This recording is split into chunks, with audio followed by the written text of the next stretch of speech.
And for more on this, let's bring in Republican strategist and attorney Ford O'Connell, along with former senior DHS advisor under the Alejandro Mayorkas, retired Air Force Lieutenant Colonel Berney Flowers, and National Police Association spokesperson, retired Chicago area police officer Betsy Brantner-Smith. Wonderful to have all three of you here on Monday afternoon. So, Betsy, I'm going to let you start here. The way I see it is these blue state politicians, they simply don't want to remove criminal illegal aliens, so they're doing everything they can to impede this.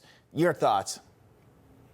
They're doing everything they can to get cops hurt and killed while getting their political will. It's insane. ICE lies, people died. That is so outrageous. What's happening in Chicago, what's happening in Portland is really not equal protection under the law for these ICE agents. And let's not forget, for the illegal aliens that ICE is trying to protect. Republicans have got to be loud about speaking out against this rhetoric, or we're going to see more people hurt and we're going to see cops killed. It's got to stop.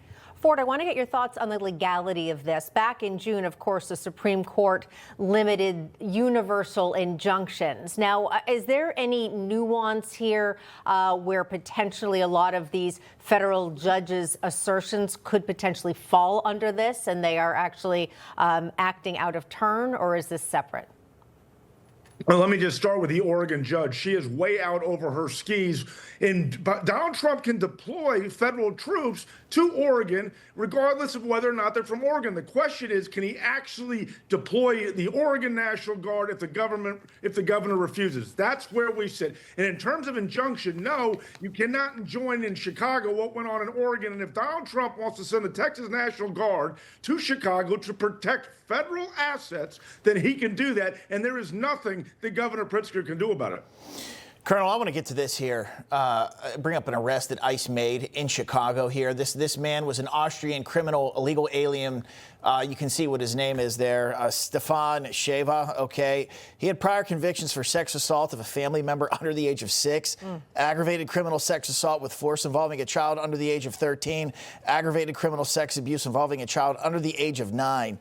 A real scumbag here. These are the kinds of people that are being protected by preventing ICE from coming in and the National Guard from coming in and assisting with this. What do you say? I say Joe Biden's mess is come to fruition. Bottom line is we brought these people in from all over the world with the intention of destabilizing our country. That's the bottom line, what we got here. And President Trump is trying to clean this up. The Insurrection Act allows him to unilaterally, move these people out of the country. He's trying to protect us as American citizens. We need to write our congressional representatives, write our legislators, and let them know where we stand. We got to back the blue right now, because there's a lot more of these criminal aliens all over the United States, basically hiding out. I saw this when I was working at DHS, and now we've got to deal with it. Betsy, speaking of American citizens, I know that when Donald Trump initially sent the National Guard into Chicago, or at least was talking about it, a lot of Chicagoans and a lot of people in the area said, please, we need this. We used to be able to walk here. We can't now. Are you still hearing positive feedback in and around that area now that it's actually happening?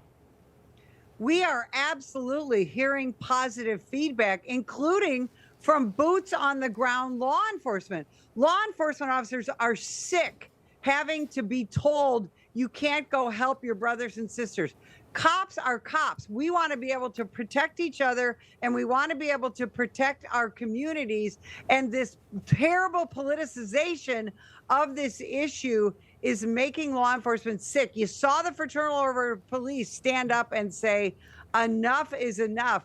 Now we've got to get politicians on all sides to do exactly what the Lieutenant Colonel said, and that is back the blue legally and constitutionally. Okay, got to leave it there. Ford, Colonel, Betsy, it's a pleasure. Thanks for coming on. Thanks, for guys. having us.